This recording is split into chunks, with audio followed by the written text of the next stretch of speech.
মুহতারাম হাজিরিন, সম্মানিত মুসল্লিন আযম,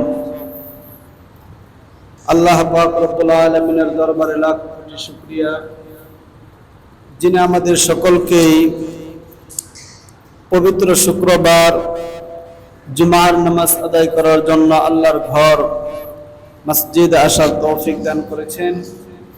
আমরা সকলেই সেই মহান রব্বুল আলামিনের দরবারে কালিমাতুশ শুকুর, শুকরিয়া আদায় করে আলহামদুলিল্লাহ।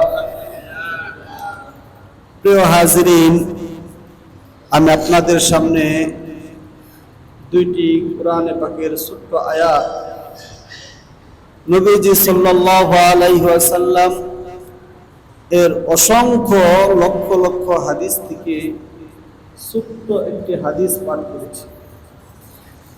এই দুইটি আয়াত এবং হাদিসের সমন্বয়ে কিছু আলোচনা করা হবে।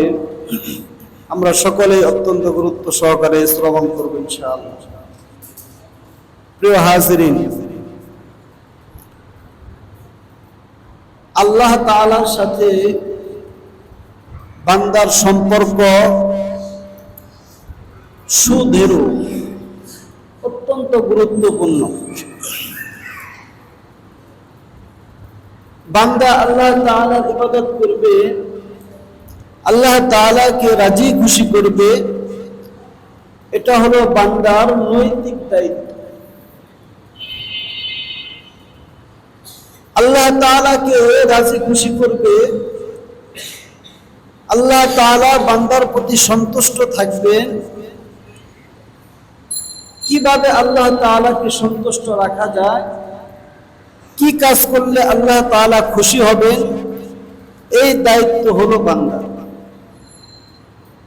কিন্তু আমরা বান্দা মাঝে মধ্যে কিছু গুনাহ করে ফেলি। আমাদের দ্বারা গুনাহ হয়ে যায়, শয়তানের ধোঁকায় পড়ে হোক, নফসের তাড়নায় হোক, ইচ্ছায় হোক, অনিচ্ছায় হোক, আমাদের দ্বারা গুনাহ হয়ে যায়।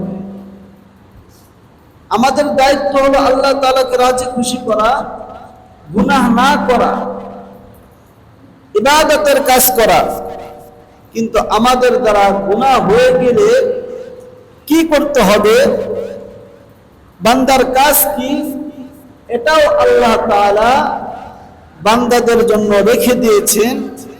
আল্লাহ তাআলা বান্দাদেরকে বলে দিয়েছেন, ও আমার বান্দারা, তোমাদের কাজ হলো আমি আল্লাহকে রাজি খুশি করা, তোমাদের কাজ হলো আমি আল্লাহ তাআলার ইবাদত করা।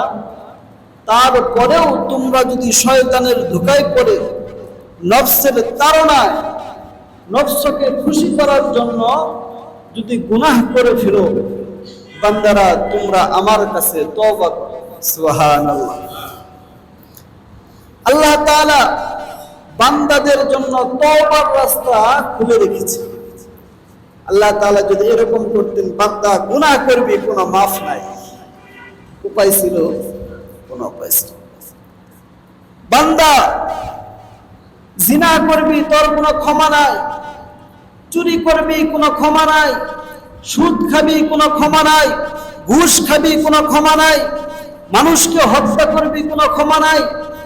আল্লাহ তাআলা যদি এরকম কঠিন হইতেন, আমরা যারা বান্দা আছি আমাদের কোনো উপায় ছিল না। আল্লাহ তাআলা বান্দাদের প্রতি দয়ালু। বান্দা গুনাহ করবি, তওবা কর, ইস্তিগফার পাঠ কর, আমি আল্লাহ তাদের সমস্ত গুনাহ খাতা মাফ করে দেব। সুবহানাল্লাহ। আল্লাহ তাআলা কত দয়ালু, কত মেহেরবান, কত আযীম, কত আমাদের প্রতি সহানুভূতিশীল। সম্মানিত হাজিরিন, এই জন্য তওবা করা বান্দাদের উপরে ওয়াজিব, আবশ্যক। ইস্তিগফার পাঠ করা বান্দাদের উপর আবশ্যক। আল্লাহ তাআলার কাছে ক্ষমা চাওয়া বান্দাদের উপর আবশ্যক। তওবা করার আগে, তওবা কবুল হওয়ার জন্য তিনটা শর্ত। যদি কোনো ব্যক্তি আল্লাহ তাআলার হক নষ্ট করে, কার হক? দুইটা হক, একটা বান্দার হক আর একটা আল্লাহর হক। যদি কেউ আল্লাহ তাআলার হক নষ্ট করে, তাহলে তওবা কবুল হওয়ার জন্য কয়টা শর্ত? তিনটা শর্ত। এক নাম্বার শর্ত, তওবা কবুল হওয়ার জন্য এক নাম্বার শর্ত হলো গুনাহের কাজকে ছেড়ে দিতে হবে।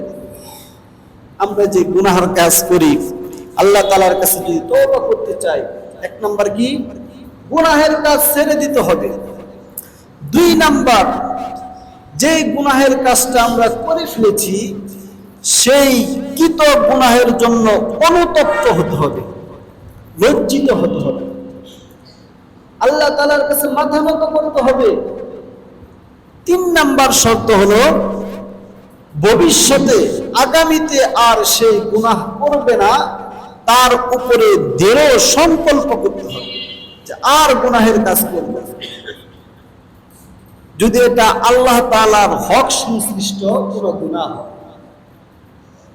আর বান্দার হক সংশ্লিষ্ট যদি কোনো গুনাহ হয়, তাহলে চারটা শর্ত।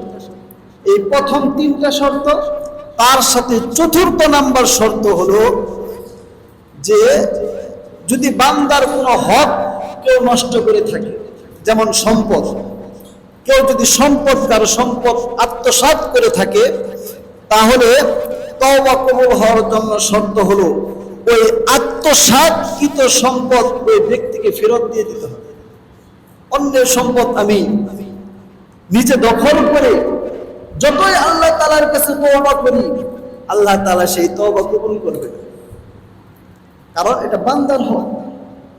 আল্লাহ তাআলা নিজের হক মাফ করে দিবেন, আল্লাহ নিজের হক ক্ষমা করে দিবেন, কিন্তু আল্লাহ কোন বান্দার হক ক্ষমা করবেন না। আমরা যদি কোন বান্দার সম্পদকে নিয়ে থাকি, তা সেটা ফেরত দিতে হবে। যদি কোন বান্দার গীবত করে থাকি, দুশ্চর্চা করে থাকি, কোন বান্দার সম্পর্কে মিথ্যা তহমত দিয়ে থাকি, তাহলে সেই ব্যক্তির কাছ থেকে ক্ষমা চাইতে হবে। কারো গীবত করছি, কারো শিকায়ত করছি, কারো পরনিন্দা করছি, আল্লাহ তাআলা এই ধরনের গুনাহ মাফ করবেন।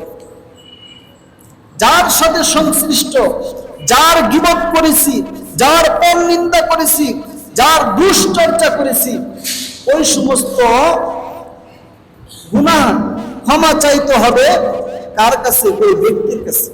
তার কাছে মাপ চেয়ে ক্ষমা নিতে হবে। ভাই, আমি তো আপনার দুশ্চর্চা করেছিলাম, আমি তো আপনার গীবত করেছিলাম, আমি তো আপনার সাথে মিথ্যা কথা বলেছিলাম, আপনি আমাকে ক্ষমা করে দেন।